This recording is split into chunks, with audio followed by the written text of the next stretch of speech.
हाय दोस्तों, अस्सलाम वालेकुम। कैसे आप लोग? मेरा नाम नबील है। ये आज हमारा संडे क्यूएनए है जिसमें आपके पूछे हुए क्वेश्चंस के आंसर मैं देने की कोशिश करता हूं। अगर किसी क्वेश्चन छूट जाता है then I am really sorry for that. इसके बाद हमारा संडे क्यूएनए शुरू कर दे। और अगर आपके कमेंट के नीचे किसी भी वीडियो के अंदर, मेरा वीडियो हो या किसी और का हो, यूट्यूब के अंदर किसी का भी कमेंट आए, हमारी फोटो लगा हुआ, जिस भी यूट्यूबर का वीडियो देख रहे हो उसकी फोटो लगे हुए एक प्रोफाइल से जो है स्कैमर्स कमेंट करेंगे और आपको बोलेंगे टेलीग्राम पे मैसेज करो, इधर उधर मैसेज करो। कहीं किसी को मैसेज नहीं करना। आप कोई गिव अवे जो है इस तरीके से कमेंट के अंदर रिप्लाई के साथ जो है जीतने वाले नहीं हो। अगर गिव अवे होता है तो वीडियो के जरिए से वो कॉन्टेस्ट अनाउंस किया जाता है और उसके बाद आपको पार्टिसिपेट कैसे करना है वो बताया जाता है। लेकिन ये जो है स्कैमर्स है, आपसे 2-4 हजार रुपए डिलीवरी फीस बोल के ले लेंगे और फिर आपको कुछ भी नहीं मिलने वाला। पहला क्वेश्चन पूछा है गगनदीप ने। गगनदीप बोलते हैं कि आईफोन 12 है, क्या उस पे आईफोन 13 प्रो की हाउसिंग लगाऊं? मैंने काफी सारे लोगों को जो है ये करते हुए देखा है और उस पे वीडियोस भी। देखो, ये चीज आप कर सकते हो, लेकिन मैं समझता हूं कि अगर आपका आईफोन 12 आपको अच्छा परफॉर्मेंस दे रहा है, सेटिस्फैक्शन आपको उसके साथ मिल रहा है उसको इस्तेमाल करने में, तो बिल्कुल भी उसकी जो बॉडी है उसके साथ कोई छेड़छाड़ आप मत कीजिए। इसमें हो सकता है उसकी वाटर प्रूफिंग डैमेज हो जाए, इसमें हो सकता है उसमें नेटवर्क इशू आ जाए, कोई भी चीज इसके अंदर हो सकती है। तो मैं अगर आपकी जगह रहता तो ये चीज नहीं करता। अगर आईफोन 12 है और आपको पता है कि वो आईफोन 12 ही है तो अननेसेसरी इसको 13 प्रो बना के आपको क्या हासिल होगा? शायद किसी को देख के लगेगा कि हाँ भाई इसके हाथ में आईफोन 13 प्रो है, लेकिन मुझे लगता है कोई ज्यादा फर्क पड़ने वाला है आपकी इमेज में कि आप 12 इस्तेमाल करें या फिर 13 प्रो। जो आपकी जरूरत है, जो आपकी नीड है, उसके मुताबिक आप अपना फोन इस्तेमाल करें तो बेटर है कि इस टाइप के मॉडिफिकेशन आप ना करें। अगला क्वेश्चन है दुर्गेश का। ये बोलते हैं मैंने अपने आईफोन 13 में सिर्फ ई सिम चला रहा हूँ। मेरा सवाल है कि अगर मैंने अपना मोबाइल रीस्टोर कर दिया तो फिर ई सिम डिलीट हो जाएगी क्या? नहीं होगी। आपको पूछेगा आपका आईफोन जब आपको रिस्टोर करना है या कंप्लीट रीसेट करना है कि आपको डेटा प्लान रखना है या फिर उसको भी इरेज कर देना है, तो उसके हिसाब से आप डिसीजन ले सकते हैं। और बोलते हैं कि दोबारा से वही प्रक्रिया मुझे करनी पड़ेगी। समझो किसी हालत में आपका ई सिम डिलीट हो जाता है, उस केस में आप जहां भी जाए, जिस भी गैलरी में, मतलब एयरटेल है या जियो जो भी है, उसमें जाके आपको एक फिजिकल सिम कार्ड लेना पड़ेगा। फिर से वो जो ई सिम बनाने का आपने प्रोसेस किया वो करना पड़ेगा। बहुत सिंपल है, इतना कोई डिफिकल्ट नहीं है। ई सिम से इतना कोई डरने की जरूरत नहीं है। अगला क्वेश्चन है गाइस यहाँ पे अंकित सूद का। ये बोलते हैं AirPods pro second generation worth है क्या अपग्रेड करने के लिए? इतना पैसा खर्च करना चाहिए क्या? एयरपॉड्स प्रो है तो प्रो 2 पे जाना चाहिए क्या? मेरा सिंपल सा आपको आंसर है हाँ। अगर आप अफोर्ड कर सकते हो तो एयरपॉड्स प्रो सेकंड जनरेशन आपको लेना चाहिए। मेरा ही एग्जांपल ले लीजिए। मुझे एयरपॉड्स प्रो बिल्कुल पसंद नहीं थे, मैं उनको बीमारी वाले एयरपॉड्स बोलता था। मैं एयरपॉड्स 2 इस्तेमाल करता था, 3 भी पसंद करता था, लेकिन एयरपॉड्स प्रो 2 जो है मैं एक्चुअल में अभी यूज कर रहा हूं जब से मैंने इनको लिया है, और काफी अच्छा इनका परफॉर्मेंस है। इसमें नॉइज कैंसिलेशन भी अच्छा है और ट्रांसपेरेंसी मोड भी अच्छा है, जो मुझे एक्चुअल में काफी पसंद है। मैं नॉइज कैंसिलेशन मोड इतना इस्तेमाल नहीं करता, ट्रांसपेरेंसी मोड पसंद करता हूं, तो ये इसमें काफी अच्छे तरीके से काम कर रहा है। बाकी अपने सिंपल वाले एयरपॉड्स 2 भी मुझे अच्छे लगते काफी, लेकिन एयरपॉड्स प्रो जो है मुझे अच्छे लगते थे। लेकिन अगर इस पे जाना चाहते हो तो डेफिनेटली वर्थ है अपग्रेड करना। अगला क्वेश्चन है एच के वर्ल्ड का। बोलते मैं बांग्लादेश से हूं और मैं अगले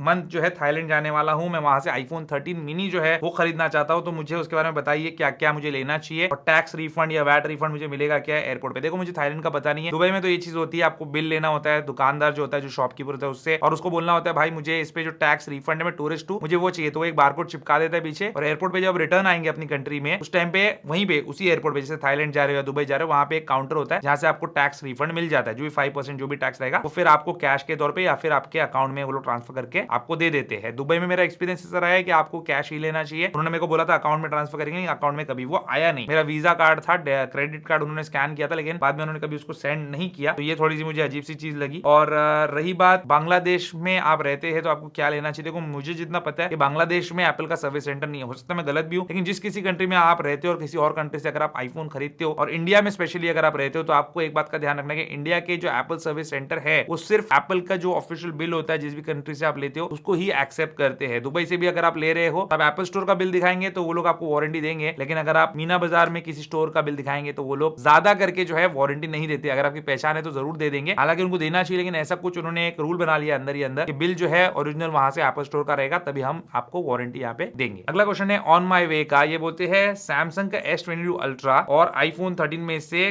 कौन सा लेना चाहिए, आपकी चॉइस कौन सी रहेगी? मेरे कंट्री में जो है दोनों सेम प्राइस पे अवेलेबल है ऑलमोस्ट। मैं अगर आपकी जगह हूं या मैं अपनी जगह हूं, कहीं भी हूं, मैं जो है वो आईफोन ही लूंगा। आईफोन 13 की जगह आप आईफोन 12 भी लिखते हैं तभी मैं आईफोन 12 ही लेता, क्योंकि मुझे iOS पसंद है इस्तेमाल करना, मैं उसके साथ फेमिलियर हूं, मुझे ज्यादा अच्छा लगता है, मुझे ज्यादा इजी लगता है, मुझे उसका इकोसिस्टम इस्तेमाल करना है, तो जिसके लिए मुझे आईफोन की जरूरत है। अब अगर आपके दिल में है एंड्रॉइड के लिए मोहब्बत और एंड्रॉइड आप यूज करना चाहते हैं, गैलेक्सी S22 अल्ट्रा जो है एक बेहतरीन फोन है और आईफोन 13 के सामने आप वो भी ले सकते हैं, लेकिन डिपेंड करता है आपकी चॉइस पे, आपको iOS चलाना है या एंड्रॉइड चलाना है। दोनों में से जो भी आपकी चॉइस है उसके मुताबिक ही डिसीजन आपको लेना चाहिए। अगला क्वेश्चन है अतीक का। ये बोलते हैं कि 13 प्रो मैक्स में नॉन मैक्स सेफ अगर मैं कवर लगाऊं, जैसे ये मैक्स सेफ वाला कवर है, इसके पीछे एक रिंग बनी हुई है, तो अगर मैं बिना मैक्स सेफ वाला मतलब सिंपल प्लेन कवर लगाऊं और फिर उसको मैं मैक्स सेफ बैटरी पैक से चार्ज करूं, बैटरी लिखा है उन्होंने, मुझे लगता है बैटरी पैक की बात करें, तो क्या कोई प्रॉब्लम आएगी? क्या कोई प्रॉब्लम नहीं आएगी, बस जो मैग्नेट पे ये चिपकता है पीछे से, तो उसके लिए मैगसेफ वाला कवर ही रहना चाहिए, वरना वो आपका बैटरी पैक जो है आपके फोन से गिर जाएगा। अदरवाइज कोई प्रॉब्लम नहीं आने वाली, कोई भी टेक्निकल फॉल्ट या कोई भी आपकी बैटरी लाइफ में प्रॉब्लम, ऐसा कुछ भी नहीं होगा। अगला क्वेश्चन है गाइस अडोरेबल आरजे का। ये बोलते मैंने अभी 14 प्रो मैक्स लिया हुआ है और उसपे कैमरा प्रोटेक्शन वाला केस भी डाला हुआ है, लेकिन मैं कैमरा पे लेंस प्रोटेक्टर लगाना चाहता हूँ, लैमिनेट करना चाहता हूँ, साइड प्रोटेक्शन लगाना चाहता हूँ, ये सब मुझे करना चाहिए क्या? बैक ग्लास भी लगाना चाहता हूँ, तो क्या मुझे करना चाहिए? क्या कोई इफेक्ट पड़ेगा क्या? भाई मैं तो आपको बोलूंगा ये सब कुछ भी मत करो। आप अगर आपने अच्छा मजबूत केस लगाया हुआ है, आपको लेंस प्रोटेक्टर की भी जरूरत नहीं है। मैं भी अपने जो पर्सनल आईफोन है उस पर लेंस प्रोटेक्टर इस्तेमाल नहीं करता। वो टोटेम वालों ने पूरा पैकेज एक भेजा हुआ था, उसमें लेंस प्रोटेक्टर भी था और मैंने आपको बताया भी कि लेंस प्रोटेक्टर लगाने से कुछ कैमरा क्वालिटी में इतना ड्रॉप नहीं आता, लेकिन मैं पर्सनली जो आईफोन यूज करता हूं उस पर मैं लेंस प्रोटेक्टर भी यूज नहीं करता। हालांकि आप करोगे तो अच्छी बात है, कोई इसमें बुराई नहीं है। और रही बात केस की, तो आपने केस अगर मजबूत वाला, अच्छा वाला, महंगा वाला डाला है, ड्रॉप प्रोटेक्शन वाला, तो बाकी कोई चीज करने की जरूरत नहीं। बस एक टेम्पर्ड ग्लास जो है सामने अच्छा सा लगा दीजिए, क्योंकि ये जो आईफोन के ग्लासेस है इनके ऊपर स्क्रैचेस बड़े आसानी से आ जाते हैं। बाकी लैमिनेशन पीछे जो टेम्पर्ड ग्लास लगाना है इसकी कोई जरूरत नहीं। अननेसेसरी आपका आईफोन जो है वो हीट डिसिपेशन के अंदर ये सारी चीजें नुकसान पहुंचाएगी, यानी कि वो होने नहीं देगी, हीट प्रॉब्लम निकलने नहीं देगी, इसकी वजह से ओवर हीट होगा आपका आईफोन। अगला क्वेश्चन है उचिहा काकारोट का। ये बोलते हैं कि मैंने एक आईफोन 13 लिया है और मेरे पास अपना नोट 10 प्लस भी है, तो क्या मुझे एप्पल का 20 वॉट का चार्जर लेना चाहिए? सैमसंग के 25 वॉट के चार्जर से मैं चार्जिंग कर सकता हूं अपने आईफोन की? ये क्वेश्चन मुझे बहुत लोग बोलते हैं, क्योंकि बहुत लोगों के पास जो है सैमसंग का 25 वॉट का चार्जर है। अब बात ऐसी है कि पावर डिलीवरी टेक्नोलॉजी इस्तेमाल करता है आईफोन चार्जिंग के लिए। टाइप सी पोर्ट वाला जो चार्जर होता है उसके जरिए, मतलब चार्जर में टाइप सी वाला आउटपुट होना चाहिए और यहाँ तो आप केबल लगाएंगे टाइप सी टू लाइटनिंग वाली। अब आपके फोन को सैमसंग का चार्जर कोई नुकसान नहीं पहुंचाएगा, बिल्कुल नहीं पहुंचाएगा। सैमसंग एक रेप्यूटेड ब्रांड है, बड़ी अच्छी कंपनी है। चार्जर में उन्होंने जो कंपोनेंट्स इस्तेमाल किए वो भी काफी अच्छे हैं, आप यूज कर सकते हैं, it is safe to use. लेकिन आपके आईफोन की जो मैक्सिमम फास्ट चार्जिंग है वो आपको वो चार्जर निकाल के नहीं देगा। उसके लिए या तो आपको एप्पल का चार्जर लेना पड़ेगा या तो पीडी सपोर्ट करने वाला कोई और चार्जर लेना पड़ेगा। अगला क्वेश्चन है खबीब का। ये बोलते हैं कि मुझे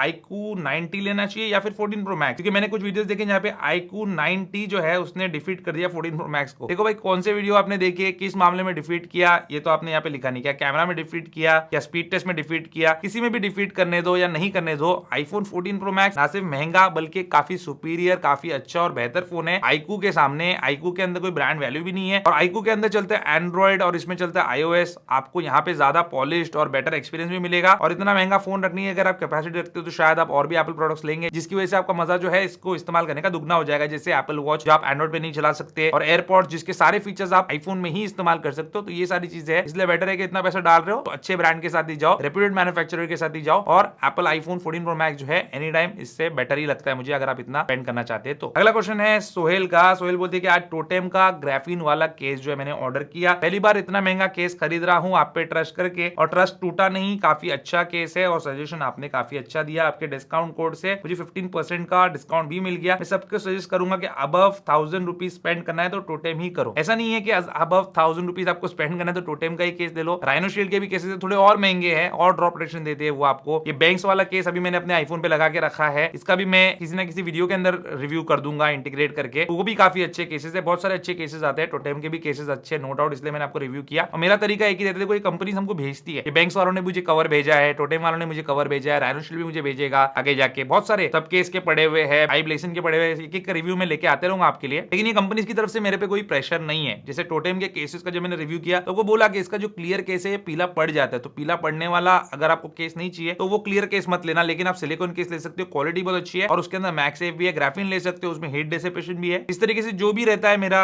जो केसेस से रिलेटेड रिव्यू जो जेन्युइन रहता है वो मैं आपको बताता हूं, इसलिए आप भी डिसअपॉइंट नहीं होते। अगला क्वेश्चन है रूप का। रूप बोलते हैं कि मुझे एंड्रॉइड से iOS पे ट्रांसफर करना है, फर्स्ट टाइम जा रहा हूं और मेरे पास एक iPad Pro भी है, तो क्या मैं अपना डेटा एंड्रॉइड से iPad पे भी कर सकता हूं ट्रांसफर, या मुझे पहले अपने आईफोन 14 पे करना चाहिए उसके बाद iPad से आईफोन पे करना चाहिए, क्या करना चाहिए? देखो अगर आपके पास iPad ऑलरेडी है तो बेटर है कि आप एंड्रॉइड फोन से जो जा रहे हो आईफोन के ऊपर, तो आईफोन पे अपने एंड्रॉइड फोन का डेटा आप ट्रांसफर कर लो, क्योंकि उसके बाद क्या होगा, आपका iPad और आपका आईफोन तो एक ही iCloud अकाउंट से सिंक रहेगा, तो आपके जो कॉन्टैक्ट्स है, मैसेजेस है, ऑटोमेटिक सिंक हो जाएंगे, ईमेल्स ऑटोमेटिकली सिंक हो जाएंगे। रही बात कुछ और की, जैसे आप iCloud यूज नहीं करते तो आपके फोटोज है iPad में जो आपको आईफोन में चाहिए तो एयर ड्रॉप कर लेना, बहुत ही सिंपल है। एक बार आप आ गए iOS के ऊपर, iPad OS सब साथ में प्रॉपर इंटीग्रेशन हो गया तो आप कुछ भी कर सकते हैं, कोई आपको दिक्कत नहीं आएगी उसमें। अगला क्वेश्चन है पुलकित का। ये एक सजेशन देना चाहते हैं, मतलब इनका एक थॉट है, वो बताना चाहते हैं कि आईफोन SE जो है वो हो सकता है एप्पल बहुत जल्दी लॉन्च करे, SE 4 जो मैं बता रहा था, और हो सकता है मोस्ट प्रोबेबली कि वो आईफोन 10R की बॉडी में वैसे ही डिजाइन करके दे दे। लेकिन ये कितना अच्छा होता, मैं सजेशन देना चाहता हूँ एप्पल को, वेरी गुड, ये आईफोन 12 जैसा होता वो, और LCD की जगह जो है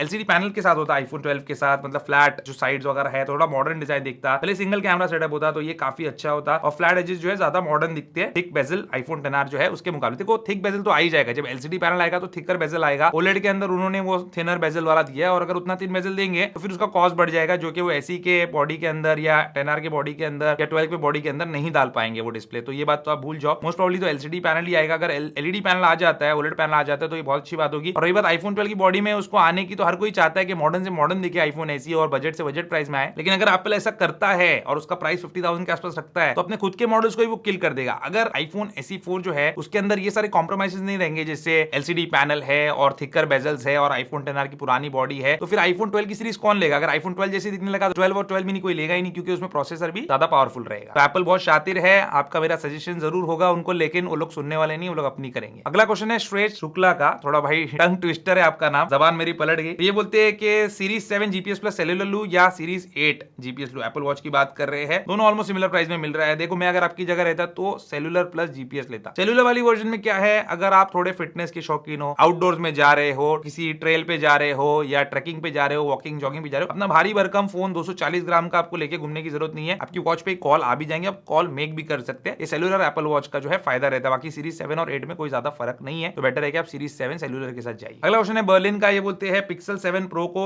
बहुत सारे लोग कैमरा परफॉर्मेंस के मामले में काफी अप्रिशिएट करे। कुछ यूट्यूबर्स का बोलना है कि भाई आईफोन 14 प्रो मैक्स भी बेटर है। आपको क्या लगता है? मैं भी 12 यूज कर रहा हूं, मैं शिफ्ट करना चाहता हूं बेटर कैमरा फोन के ऊपर, क्या मैं आईफोन लूं या फिर गूगल पिक्सल? मुझे एंड्रॉइड में इंटरेस्ट तो नहीं है, लेकिन सच में पिक्सल के कैमरास क्या इतने अच्छे हैं? Love and support from Andhra Pradesh. तो देखो बर्लिन में आपको बताना चाहता हूं एक बात, देखो अभी आप आईफोन 12 पे हो, अगर आप पिक्सल पे जाएंगे डेफिनेटली आपको अच्छा एक्सपीरियंस मिलेगा, लेकिन वो iOS वाला एक्सपीरियंस आपको मिलने वाला नहीं है। रही बात उसी चीज के ऊपर से बात करते हैं जो कि है कैमरास, क्योंकि बाकी सारी चीजें आप जानते हैं कि iOS का एक्सपीरियंस कैसा है, आप खुद एक्सपीरियंस कर रहे हैं, और एंड्रॉइड भी किसी न किसी का घर में तो देख ही चुके होंगे। ऐसा नहीं होगा कि आपके घर में या दोस्तों के पास किसी के पास एंड्रॉइड नहीं है। रही बात कैमरास की, तो हाँ पिक्सल का जो कैमरा है वो बेहतरीन कैमरा है, काफी अच्छा कैमरा है, लेकिन मैं एनी टाइम जो है आईफोन का जो लेटेस्ट फ्लैगशिप मॉडल रहेगा उसको प्रेफर करता हूं कैमरास के लिए भी, क्योंकि वीडियो ज्यादा अच्छी, ज्यादा स्टेबल, ज्यादा क्लियर, ज्यादा रिलायबल निकाल के देता है, जो कि मेरा काम है एक्चुअल में। तो अगर आपको फोटोज की तरफ ज्यादा इंक्लिनेशन है, मतलब वही आपका जो है प्राइमरी पर्पस है कि फोटोग्राफी मुझे बेस्ट से बेस्ट करनी है, तो पिक्सल जो है आपको जरूर सेटिस्फाई करेगा, आप उसके लिए भी जा सकते हो। लेकिन अगर आप ये iOS के साथ ही कंटिन्यू करना चाहते हो तो 14 प्रो मैक्स लीजिए, वो भी काफी अच्छा है। अगला क्वेश्चन है प्रतीक का, बोलते कुछ दिनों पहले मार्क जकरबर्ग ने कहा कि व्हाट्सएप जो है ज्यादा प्राइवेट और सिक्योर है आई मैसेज से, ये सच है कि आपका ओपिनियन क्या है? मुझे इसके बारे में कुछ इन्फॉर्मेशन नहीं है, क्योंकि ये उनका स्टेटमेंट है, मैं जानता हूं जो आपने देखा और जो आपने सुना उतना मैंने भी सुना है। तो आई मैसेज ज्यादा प्राइवेट और सिक्योर है या नहीं, और व्हाट्सएप ज्यादा प्राइवेट और सिक्योर है या नहीं, ये तो रिसर्च वाली बात है, दोनों को टेस्ट करना पड़ेगा और फिर ही उसके बाद जो है इसका रिजल्ट निकलेगा। तो कोई ना कोई जरूर ये चीज करेगा, कोई बड़ी बड़ी एजेंसीज होती है जो ये सारी चीजें कर सकती है, तो वही हमको बता सकते हैं। बाकी रही बात व्हाट्सएप के प्राइवेट और सिक्योर होने की या नहीं होने की, वो हो या ना हो, हमको तो उसको इस्तेमाल करना ही है, क्योंकि हम जो है उसके साथ बंद गए। अब कोई भी हो, एंड्रॉइड यूजर हो या आईफोन यूजर हो, वो आई मैसेज नहीं व्हाट्सएप का ही इस्तेमाल करता है, एटलीस्ट इंडिया में। तो अगला क्वेश्चन है समन का, ये बोलते हैं एप्पल की टोटल वॉच कितनी है, इसका नाम बताइए, कितने की आती है, स्टूडेंट्स के लिए कौन सा होना चाहिए एप्पल वॉच, इसके बारे में बताइए, क्लियरली समझ आती है आपकी बात। देखो समन, मैं आपको एक बात बताऊं, सीरीज 0 से लेके सीरीज 8 ये जो है पूरे वॉचेस है एप्पल के, मतलब सीरीज 0 उसका नाम नहीं था, सीरीज था एप्पल वॉच सीरीज, और उसके बाद से लेके एप्पल वॉच सीरीज 8 तक वॉचेस है। और ये जो वॉचेस है इसमें जो सीरीज 3 है उसके बाद के वॉचेस के अंदर ही आपको वॉचओएस 9 देखने मिलेगा, सीरीज 3 और उसके पहले की वॉचेस लेके कोई मतलब नहीं है। Apple watch SE, Apple watch series 4, series 5, series 6, series 7, series 8 और ये अभी जो निकली है मेरे हाथ में जो है ये एप्पल वॉच अल्ट्रा। तो इतने एप्पल वॉच एप्पल निकालता है, और स्टूडेंट्स के लिए कोई एप्पल वॉच नहीं होती। स्टूडेंट्स के लिए एप्पल वॉच का मतलब ही क्या है? स्टूडेंट्स के लिए आईपैड हो सकता है जिसपे वो काम करे, स्टूडेंट्स के लिए मैकबुक हो सकता है जिसपे वो काम करे, लेकिन एप्पल वॉच पे स्टूडेंट्स क्या करेंगे? एप्पल वॉच होता है हेल्थ फिटनेस ट्रैकिंग के लिए, एप्पल वॉच होता है आपके नोटिफिकेशन मैनेजमेंट के लिए। तो स्टूडेंट हो तो जेब जितनी गर्म है उसके मुताबिक आप फैसला ले सकते हो। अगला क्वेश्चन है रोहित का, बोलते हैं अगर iCloud सब्सक्रिप्शन ले लूं 50 GB का 200 GB का, लेकिन फोन में से डिलीट करूंगा तो iCloud में से भी डिलीट हो जाएगा, तो करना क्या? मतलब दोनों जगह तो सेम ही स्टोरेज इस्तेमाल हो रहा है। तो रोहित देखो क्या है, इसके अंदर एक ऑप्टिमाइज आईफोन स्टोरेज करके रहता है, उसमें आपकी जो फोटोज है वो iCloud पे अपलोड हो जाते हैं, सिर्फ आपको आईफोन में थंबनेल दिखाते रहेगा। थंबनेल पे क्लिक करेंगे तो वो फोटो जो है डाउनलोड हो जाएगी iCloud से इमीडिएटली और आपको वो दिखाने लग जाएगी। इस तरीके से आपके आईफोन का स्टोरेज iCloud बचा सकता है। अगला क्वेश्चन है भास्कर रॉय का, एक्चुअली क्वेश्चन नहीं है, पिछले Q&A में किसी ने MG हेक्टर के बारे में बोला था, तो मैंने बोला था कि वो चाइनीज कार कंपनी है, वो इमेज दिमाग में बैठी तो मैं उसका जाना नहीं चाहूंगा। तो बोलते चाइनीज कंपनी है, यूके की कंपनी और काफी पुरानी कंपनी है, 5 साल से यूज करो कोई प्रॉब्लम नहीं है, बहुत अच्छी बात है भास्कर, आप यूज करें कोई प्रॉब्लम नहीं है, और मैं ऐसी विश करूंगा कि आपको कभी कोई प्रॉब्लम नहीं है। लेकिन वो चाइनीज कंपनी है, भले उन्होंने रजिस्ट्रेशन जो है यूके में किया है मॉरिस गराजेस का जो उनका है MG, लेकिन SAIC ये शंघाई बेस्ड कंपनी है जो कि उसके अंडर ही MG आती है और वही इनकी गाड़ियां बनाती है, और चाइना के अंदर भी इनकी गाड़ियां जो बिकती है वही रीब्रांड करके ये लोग यहाँ पे हेक्टर वगैरह करके बेच देते हैं, और इंटरनेट इनसाइड करके पीछे लिखा होता है, वो मुझे बिल्कुल पसंद नहीं है, उस टाइप की गाड़ी मैं नहीं चलाना पसंद करूंगा। अगला क्वेश्चन है वसीम का, बोलते सीधे हाथ में आप घड़ी पहनते हो, मैं भी पहनना पसंद करता हूं, लेकिन इसका जो बटन वगैरह है वो सही साइड में कैसे आ गए? मतलब लेफ्ट साइड में यहाँ आते यहाँ करो तो ये उल्टे हो जाते हैं, तो तो आपकी एप्पल वॉच का जो वॉच एप्लीकेशन है आईफोन के अंदर, उसमें वो सेटिंग होती है कि आपको लेफ्ट हैंड में पहनना है कि राइट हैंड में पहनना है। कुछ लोग राइट हैंड में पहनते हैं, कुछ लोग लेफ्ट हैंड में पहनते हैं। कुछ लोगों को बड़ा अजीब लगता है, दुनिया का आठवां अजूबा, कि नबी भाई आप राइट हैंड में कैसे घड़ी पहन लेते हो। भाई मेरी मर्जी, मेरे हाथ दोनों, कोई भी हाथ में पहनूं। पैर में पहनना है तो पैर में भी आप पहन सकते हैं, ऐसा कोई इशू नहीं है। तो उसके हिसाब से आप अपने एप्पल वॉच के ऐप में सेट कर सकते हैं लेफ्ट या राइट हैंड। अगला क्वेश्चन है गॉड इज रियल का। बोलते हैं क्या आईफोन प्राइस इंक्रीज करते रहता है, 1 लाख, 2 लाख, 2.5 लाख, 1.5 लाख, जो भी है क्रेजी है। बोलते हैं कि आईफोन कैसे अमीर लोगों के लिए है क्या, stupid iPhone 60 hertz display, get out. पहली बात तो 60 हर्ट्ज डिस्प्ले वाला जो आईफोन है वो आपको मिलता है 80,000 में और 90,000 में। आईफोन जो 14 और 14 प्लस है, जिसको पसंद है वो लेता है। और उसके ऊपर के जो मॉडल्स आप बोल रहे हो 1 लाख, 1.5 लाख, 2 लाख वाले, ये तो प्रोमोशन डिस्प्ले वाले मॉडल्स आते हैं। और एक बात आपने लिखी है कि एप्पल